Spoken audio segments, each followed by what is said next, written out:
আপনারা তো সবাই জানেন আমরা প্রতি সপ্তাহে বাংলাদেশের কোন না কোন জেলা একটা না একটা ট্যুর দিয়ে থাকি। আর এটা হইলো আমার লাল পাখির ফাইনাল লুক, দেখতেই পারতেছেন। ঘড়ির কাঁটায় এখন সময় হলো রাতের 2টা। সিলেট শ্রীমঙ্গলের উদ্দেশ্যে ভাই ব্রাদার নিয়ে আবারও ট্যুর দেওয়ার জন্য সবাই প্রস্তুত। আর আজকে আমাদের সাথে বাইক যাইতেছে 3টা R15 2 GSX আর হলো একটা পালসার। আর 6 বাইকে 2000 করে 12000 টাকার মোট তেল ঢুকাই নিয়েছে। এবার ঘুরো হবে উড়াদুরা। আপনার মধ্যে যদি বড় কোনো নেশা থাকে ওইটা হলো ঘুরার নেশা, যেটা সবার মধ্যে নাই কিন্তু আপনার মধ্যে আছে। আর এর লেগে ভাই ব্রাদাররা মিলে সময় করে বাইরে হয়ে বাংলাদেশের এদিক ওদিক প্রচুর ঘুরতে হইব, মন মাইন্ড ফ্রেশ রাখতে হইব, অভিজ্ঞতা অর্জন করতে হইব। শুনলাম মাইন্সের ভাই ব্রাদাররা নাকি ট্যুরের কথা শুনলে পালায় যায়। আমরা ভাই ব্রাদাররা যে পরিমাণে ট্যুরের পাগল ফারে না বিমান লই আইয়ে।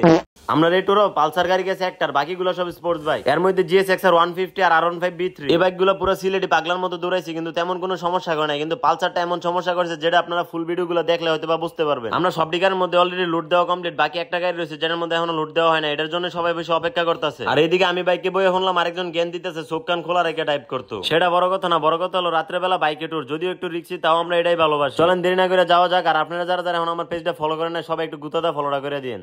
একদিকে সকালের সূর্যোদয় আর একদিকে সিলেটের মাটিতে আমরা আসলে সারা রাত বাইক ড্রাইভ করার পর শরীরের কান্তিটা তখনই দূর হয়ে যায় যখন নিজ চোখে দেখতে পারি ভোর সকালে সঠিক গন্তব্যে পৌঁছে গেছি। আমরা এই বিমানগুলোর উপরে সারা রাত হেভি প্রেসার দেওয়া হয়েছে, আরো প্রায় 1-1.5 ঘন্টার মতো দৌড়াইতে হইব। আপনারা দেখতেছেন সিলেটের রাস্তার কি ভিউ, ছাড়লেই মনে হইতেছে ফর ইউ। ভালো লাগার আরেকটা কারণ হলো এত ভোর সকাল সহজ এনজয় করা যায়, কারণ ঘুমের থেকে উঠলে দিয়ে টিক্কি রাখার সূর্য ঘড়ির কাটায় সময় থাকে তখন একটা। আর বর্তমান সময় উপলব্ধি করে এমন একটা সুন্দর সকাল এনজয় করা আমাদের বর্তমানে ড্রিম হয়ে দাঁড়াইছে। প্লাস হলো এত সুন্দর একটা রাস্তা, ডানে বামে ছোট ছোট পাহাড়ের বুকে মনোমুগ্ধকর পরিবেশে চা বাগান। ওভারঅল বলতে গেলে চোখের শান্তি। আপনাদের কথা জানি না, কিন্তু আমাদের মতো বাইকারদের মন কেড়ে নেয়। এত সুন্দর একটা রাস্তা ভাইয়া, পাইলট গুলো কেমনে কর্নারিং করতেছে দেখতেছেন নি। যাই হোক, সেরা একটা ওয়েদারে, সেরা একটা সকালে, সেরা একটা রাস্তায় আমরা ছুটছি সিলেট শ্রীমঙ্গলের দিকে।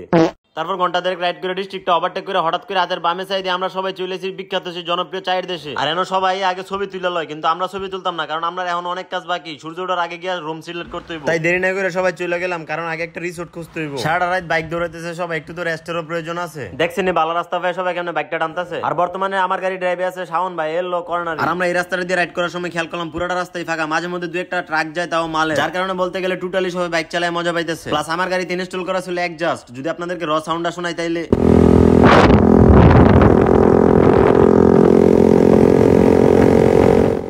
মজাই মজা। টাকা জীবনের খুব মূল্যবান একটা জিনিস, যেটা থাকলে সবাই পরিচয় দেয়, আর না থাকলে আপন মানুষগুলো মুখ ফিরায় নেয়। আসলে বলতে গেলে টাকার উপরে কোনো সিস্টেম নাই, তাই জীবনে ভরপুর টাকা কামাইতে হবে আর নিজের শখগুলো পূরণ করতে হবে। আর বাংলাদেশটা যে কত সুন্দর তা ঘুরে ঘুরে দেখতে হবে। বাংলাদেশ যে সবুজ শ্যামলের একটা দেশ, এটা সিলেট আসলেই বোঝা যায়, কারণ বাংলাদেশের অন্যান্য অঞ্চলগুলোতে এরকম সবুজ শ্যামল গাছপালা আর সুন্দর রাস্তা খুব কমই দেখা যায়। আর আপনারা যারা যারা টুরিস্ট আছেন বাংলাদেশের বিভিন্ন জেলায় ঘুরছেন কিন্তু এখনো সিলেট শ্রীমঙ্গল আসেন নাই, তারা অন্তত একবার হলো সিলেট শ্রীমঙ্গল এসে ঘুরে যাবেন, কারণ এখানে আসলে আপনারা পাইবেন সবুজ শ্যামল সতেজ বাতাস। আর এই রাস্তায় প্রতিদিন যে কত টুরিস্ট বাইকার আনাগোনা হয় সেটা আপনারা নিজ চোখে না দেখলে বুঝতে পারবেন না। এতক্ষণ আমার গাড়ি ড্রাইভে ছিল শাওন ভাই, আর এখন নিয়ে নিছি আমি। আর ডানে বামে তাকালে সবুজ শ্যামল চায়ের বাগান। আর এত ভালো রাস্তা ভাই, আমার লগের তারা গাড়ি এমন টানা টানতেছে সেটা বলার মতো না।